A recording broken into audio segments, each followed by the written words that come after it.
ఓం నమ శివాయ. మనకు తెలిసిన విషయం ఏమిటి అంటే మనుషుల యొక్క గుణగణాలను నిర్ధారించే రాసులు 12.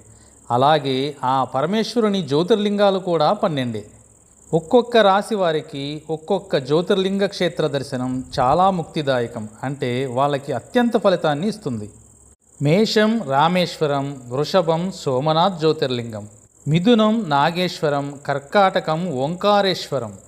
సింహరాశి వారికి వైద్యనాథ్ జ్యోతిర్లింగం, కన్యారాశి వారికి మాత్రం ఆంధ్రప్రదేశ్లోని శ్రీశైలేశ్వరం, తులారాశి మహాకాళేశ్వరం, వృశ్చిక రాశి కృష్ణేశ్వర జ్యోతిర్లింగం, ధనస్సు రాశి కాశీ విశ్వేశ్వరం, మకర రాశి భీమేశ్వరం.